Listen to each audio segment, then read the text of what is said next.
আসসালামু আলাইকুম প্রিয় দর্শক, আপনাদেরকে শুভেচ্ছা সহ আমন্ত্রণ জানাচ্ছি বাংলাভিউ সংবাদে। সাথে আছি আমি সাকলিন হক। প্রথমেই শিরোনাম। শেখ হাসিনা দেশকে এগিয়ে নিয়ে গেছেন, আর পরে যারা এসেছেন তারা পিছিয়ে নিয়েছেন। বালাগঞ্জ ওসমানীনগর এডুকেশন ট্রাস্টের বৃত্তি বিতরণ অনুষ্ঠানে বলেছেন শিক্ষামন্ত্রী ডাক্তার দীপুমণি। কেন্দ্র ঘোষিত ১৩ সদস্যের সম্মেলন প্রস্তুতি কমিটি প্রত্যাখ্যান। ৯১ সদস্য বিশিষ্ট পাল্টা কমিটির ঘোষণা দিয়েছেন জাতীয় পার্টির তৃণমূল নেতাকর্মীরা। মৌলভীবাজারের জুড়িতে সোনামিয়া আফতারুন্নেসা উচ্চ বিদ্যালয়ের ৪ তলা একাডেমিক ভবনের ভিত্তিপ্রস্তর স্থাপন করেছেন পরিবেশ, বন ও জলবায়ু পরিবর্তন বিষয়ক মন্ত্রী মোহাম্মদ শাহাবুদ্দিন। সিলেট নগরীর ৩ নম্বর ওয়ার্ডের মুন্সিপাড়া এলাকায় রাস্তা সম্প্রসারণের কাজ শুরু। সিলেটে সরস্বতী পূজার শোভাযাত্রায় ঐতিহ্য ফিরিয়ে আনার লক্ষ্যে অনুষ্ঠিত হয়েছে কনভেনশন ২০২০। সিলেটে মুজিব বর্ষ ও জাতীয় শিশু দিবস উদযাপনে বছরব্যাপী কর্মসূচি পালনের প্রস্তুতি হিসেবে উপদেষ্টা ও পৃষ্ঠপোষকদের সাথে মত বিনিময় সভা করেছেন বঙ্গবন্ধু শিশু কিশোর মেলার নেতৃবৃন্দ। স্পেনের রাজধানী মাদ্রিদে নানা আয়োজনে মহান বিজয় দিবস ও আন্তর্জাতিক মাতৃভাষা দিবস ২১ ফেব্রুয়ারি পালন করেছে বাংলাদেশ কমিউনিটি ইন স্পেন। এতক্ষণ শুনছিলেন শিরোনাম, এখন বিস্তারিত। শিক্ষামন্ত্রী ডাক্তার দীপুমণি বলেছেন, বঙ্গবন্ধু কন্যা শেখ হাসিনা দেশকে এগিয়ে নিয়ে গেছেন, আর পরে যারা এসেছেন তারা পিছিয়ে নিয়েছেন। ২০০১ সালে শেখ হাসিনা সরকার শিক্ষার হার ৬৮ ভাগে রেখে গিয়ে ২০০৯ সালে ফিরে এসে পেয়েছি ৪৫ ভাগে। ৫ বছরে দেশ খাদ্যে স্বয়ংসম্পূর্ণ করে গেলেও ৭ বছর পর ফিরে এসে দেখলাম আবারও ঘাটতি। সোমবার দুপুরে বালাগঞ্জ ওসমানীনগর এডুকেশন ট্রাস্টের বৃত্তি বিতরণ অনুষ্ঠানে তিনি এসব কথা বলেন। প্রধান অতিথির বক্তব্যে শিক্ষামন্ত্রী ডাক্তার দীপুমণি আরও বলেন, ২০০৯ সাল থেকে শেখ হাসিনা দেশ পরিচালনার দায়িত্বে আছেন। আমি মানুষের প্রতি কৃতজ্ঞতা জানাই বারবার তাকে দেশ পরিচালনার দায়িত্ব তুলে দেওয়ার জন্য।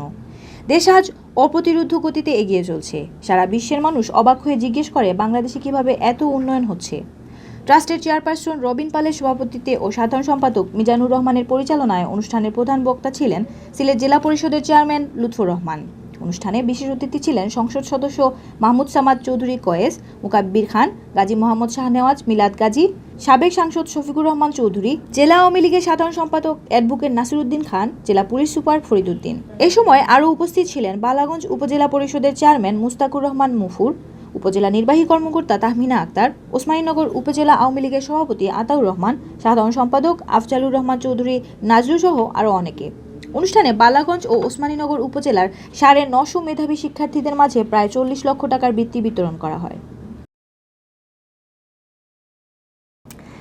বৃহত্তর সিলেটে জাতীয় পার্টির কেন্দ্র ঘোষিত ১৩ সদস্যের সম্মেলন প্রস্তুতি কমিটি প্রত্যাখ্যান করেছেন তৃণমূল নেতাকর্মীরা। সিলেট জেলা জাতীয় পার্টির তৃণমূল নেতাকর্মীদের ব্যানারে আয়োজিত এক সংবাদ সম্মেলনে তারা পাল্টা কমিটির ঘোষণা দিয়েছেন। পাল্টা কমিটির পাশাপাশি ৯১ সদস্য বিশিষ্ট একটি আহ্বায়ক কমিটিও ঘোষণা করেছেন তারা। রবিবার দুপুরে সিলেট নগরীর একটি অভিজাত রেস্টুরেন্টে এ সংবাদ সম্মেলন অনুষ্ঠিত হয়। জেলা জাতীয় পার্টির সাবেক সিনিয়র ভাইস প্রেসিডেন্ট জহিরুদ্দিন পল্টুর সভাপতিত্বে অনুষ্ঠিত সংবাদ সম্মেলনে লিখিত বক্তব্য পাঠ করেন জেলা জাপা নেতা মোহাম্মদ বশির আহমদ। সংবাদ সম্মেলনে বলা হয়, অবিলম্বে তৃণমূল পর্যায়ের নেতাকর্মীদের সাথে আলোচনার মাধ্যমে সিলেট জেলা জাতীয় পার্টির একটি গ্রহণযোগ্য সম্মেলন প্রস্তুতি কমিটি গঠন না করলে কঠোর আন্দোলনের কর্মসূচি ঘোষণা দেওয়া হবে। পরে তারা ইশরাকুল হোসেন শামীমকে আহ্বায়ক ও আহসান হাবিব মঈনকে সদস্য সচিব করে ৯১ সদস্য বিশিষ্ট সিলেট জেলা তৃণমূল জাতীয় পার্টির আহ্বায়ক কমিটি ঘোষণা করেন। সংবাদ সম্মেলনে তৃণমূল পর্যায়ে জাতীয় পার্টির নেতৃবৃন্দ উপস্থিত ছিলেন। গত ১৭ ফেব্রুয়ারি কেন্দ্র ঘোষিত ১৩ সদস্যের কমিটিতে এটিইউ তাজ রহমানকে আহ্বায়ক ও সদস্য সচিব করা হয়েছে ওসমান আলীকে। মৌলভীবাজারের জুড়ি উপজেলার সাগরনাল ইউনিয়নের বড়ইতলী গ্রামের হাজী সোনামিয়া আফতারুন্নেসা উচ্চ বিদ্যালয়ের ৪ তলা একাডেমিক ভবনের ভিত্তিপ্রস্তর স্থাপন করেছেন পরিবেশ, বন ও জলবায়ু পরিবর্তন বিষয়ক মন্ত্রী মোহাম্মদ শাহাবুদ্দিন এমপি। বিদ্যালয়ের ৪ তলা একাডেমিক ভবনের ভিত্তিপ্রস্তর স্থাপন উপলক্ষে এক আলোচনা সভার আয়োজন করা হয়। বিদ্যালয়ের প্রতিষ্ঠাতা অ্যাডভোকেট আব্দুর রহমানের সভাপতিত্বে এতে প্রধান অতিথির বক্তব্য রাখেন মন্ত্রী মোহাম্মদ শাহাবুদ্দিন। এ সময় আরও বক্তব্য রাখেন জুড়ি উপজেলা নির্বাহী কর্মকর্তা অসীম চন্দ্র বণিক, উপজেলা আওয়ামী লীগের সাধারণ সম্পাদক মাসুক আহমেদ, জুড়ি থানার OC Jahangir Hossain Sardar, UP chairman Shahabuddin Lemon, Nayabazar Fazil মাদ্রাসার অধ্যক্ষ লিয়াকত আলী খান, পড়ালেখা নারী শিক্ষা একাডেমির অধ্যক্ষ হেলাল আহমদ ফখরুদ্দিন মাস্টার। অনুষ্ঠানের শুরুতে স্বাগত বক্তব্য রাখেন বিদ্যালয়ের প্রধান শিক্ষক শাহিদুজ্জামান বেলাল। সিলেট নগরীর ৩ নম্বর ওয়ার্ডের মুন্সিপাড়া এলাকায় রাস্তা সম্প্রসারণের কাজ শুরু হয়েছে। এলাকার স্থানীয় বাসিন্দাদের এ সম্প্রসারণ কাজের উদ্বোধন করা হয়। রোববার দুপুর 12টার দিকে এলাকাবাসীকে সাথে নিয়ে কাজের উদ্বোধন করেন সিলেট সিটি কর্পোরেশনের কাউন্সিলর আবুল কালাম আজাদ লায়েক। সম্প্রসারণ কাজের উদ্বোধন শেষে কাউন্সিলর লায়েক মুন্সিপাড়া এলাকার রাস্তা বর্তমানের চেয়ে আরও 3 থেকে 4 ফুট সম্প্রসারণ করা হবে বলে জানান। এতে এলাকাবাসী উপকৃত হবেন এবং যানজট নিরসন হবে। এই রাস্তা সম্প্রসারণের জন্য যারা স্বেচ্ছায় জায়গা ছেড়ে দিয়েছেন তাদের প্রতি কৃতজ্ঞতা জানান তিনি। এ সময় উপস্থিত ছিলেন মেডিএইড ভবনের মালিক জিল্লুর রহমান জিল্লু, সিলেট সিটি কর্পোরেশনের উপসহকারী প্রকৌশলী মিন্টু রায়, প্রবীণ ব্যক্তিত্ব নূর মিয়া, ওয়ার্ড আওয়ামী লীগের সহসভাপতি Abdul Salam lucky, Munshipara young brothers ক্লাবের সভাপতি আমিন আলী, জাফর মিয়া, শাহিনুদ্দিন আহমদ, সিদ্দিক আহমদ সুজন প্রমুখ। 1 কোটি টাকা বরাদ্দ এনেছি রাস্তা প্রশস্তকরণ। এই রাস্তাটা অনেক ছোট, আমাকে এলাকার মানুষ জায়গা দিয়ে শ্রম দিয়ে অনেক আমার সাহায্য করা। সিলেটে সরস্বতী পুজোর শোভাযাত্রায় ঐতিহ্য সংস্থাপনের লক্ষ্যে অনুষ্ঠিত হয়েছে কনভেনশন 2020। ঐতিহ্য ও সংস্কৃতিপ্রেমী নাগরিকবৃন্দ এ কনভেনশনের আয়োজন করেন। উপমহাদেশের ঐতিহ্যের স্মারক সরস্বতী পুজোর শোভাযাত্রার সনাতন সাত্ত্বিক ধারা বজায় রাখার পক্ষে মত দেন। শব্দ দূষণ সহ ধর্মের বিধান বিবর্জিত কর্মকাণ্ড বন্ধ করতে প্রয়োজনীয় পদক্ষেপ গ্রহণ করার সিদ্ধান্ত নেওয়া হয়েছে এ কনভেনশনে। শনিবার বিকেল 5:30টায় মদনমোহন কলেজে শিক্ষক মিলনায়তনে আয়োজন করা হয় সিলেটে সরস্বতী পূজার শোভাযাত্রায় ঐতিহ্য সংস্থাপনের লক্ষ্যে কনভেনশন 2020। মদনমোহন কলেজের অধ্যক্ষ সর্বাণী অর্জুনের সভাপতিত্বে ও তথ্যচিত্র নির্মাতা নিরঞ্জন দে জাদুর সঞ্চালনায় কনভেনশনের উদ্দেশ্য নিয়ে স্বাগত বক্তব্য রাখেন নীলাঞ্জন দাস টুকু।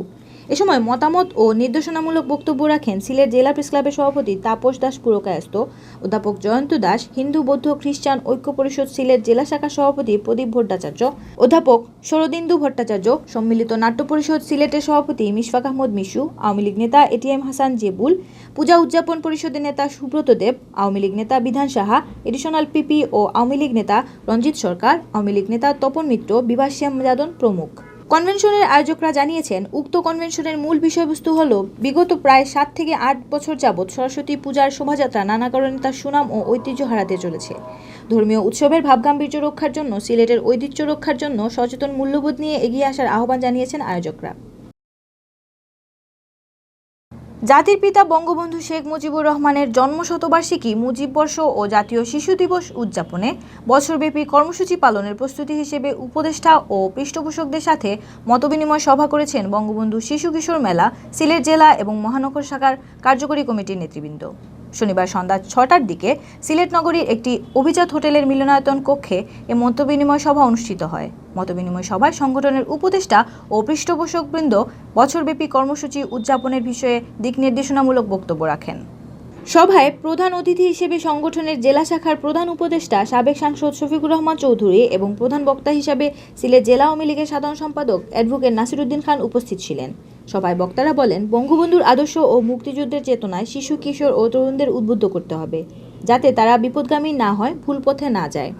মুজিববর্ষের বঙ্গবন্ধুর সংগ্রাম, ত্যাগ ও স্বপ্নের কথা তাদের মধ্যে জানান দিতে হবে। মুজিববর্ষ উদযাপন শুধু নিজেদের মাঝে সীমাবদ্ধ না রেখে এতে প্রত্যন্ত অঞ্চলের নতুন প্রজন্মকে সম্পৃক্ত করলে বঙ্গবন্ধুর স্বপ্নের সোনার বাংলা দ্রুত বাস্তবায়ন সম্ভব। সকলের সমন্বিত প্রয়াস ও সহযোগিতায় সিলেটে মুজিববর্ষের ঐতিহাসিক উদযাপন সম্ভব। সংগঠনের মহানগর শাখা সভাপতি আলী আশফাকের সভাপতিত্বে ও জেলা শাখার সাধারণ সম্পাদক পিঙ্কুধরের সঞ্চালনায় এ সভা অনুষ্ঠিত হয়। এ সময় বিশেষ অতিথি হিসেবে উপস্থিত ছিলেন সংগঠনের মহানগরের উপদেষ্টা advocate Anwar Hossain, advocate Abdul Hai, Mohammad Yahya Ahmad, Mohammad Abdul Bari, councillor Saleh Ahmad Selim, councillor Naznir Akter Kona, সংগঠনের কেন্দ্রীয় যুগ্ম সাধারণ সম্পাদক আসাদুজ্জামান আসাদ, সিলেট জেলা সভাপতি ফয়সল আহমদ। এখন শুনুন প্রবাসী সংবাদ। স্পেনের রাজধানী মাদ্রিদে নানা আয়োজনে মহান শহীদ দিবস ও আন্তর্জাতিক মাতৃভাষা দিবস 21শে ফেব্রুয়ারি পালন করেছে Bangladesh community in Spain. Bangladesh association in মানবাধিকার সংগঠন ভালিয়ান্তে বাংলাসহ বিভিন্ন সামাজিক রাজনৈতিক সংগঠনের সার্বিক সহযোগিতায় যৌথভাবে ভিন্ন মাত্রায় আন্তর্জাতিক মাতৃভাষা দিবসের আয়োজন করা হয়। শুক্রবার স্থানীয় সময় সন্ধ্যা 7টায় মাদ্রিদে বাংলাদেশি অধ্যুষিত লাভাপিএস চত্বরে অস্থায়ী শহীদ মিনার স্থাপন ও সেখানে পুষ্পস্তবক অর্পণ করে ভাষা শহীদদের প্রতি শ্রদ্ধা জানান বাংলাদেশিরা।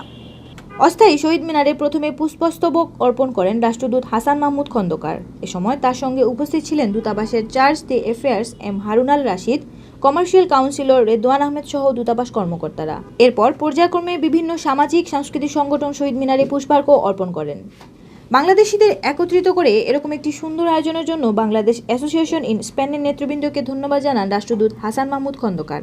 এ সময় উপস্থিত ছিলেন বাংলাদেশ অ্যাসোসিয়েশন ইন স্পেনের সভাপতি কাজী এনায়েতুল করিম তারেক, সিনিয়র সহসভাপতি আলামিন মিয়া, সাধারণ সম্পাদক কামরুজ্জামান সুন্দর সহ বিভিন্ন সামাজিক, রাজনৈতিক ও সাংবাদিক নেতৃবৃন্দ। এতক্ষণ শুনছিলেন বাংলাভিউ সংবাদ। এরপর প্রচারিত হবে সিলেটের আঞ্চলিক ভাষায় সংবাদ। দেখার আমন্ত্রণ রইল। সাথে থাকার জন্য সবাইকে ধন্যবাদ।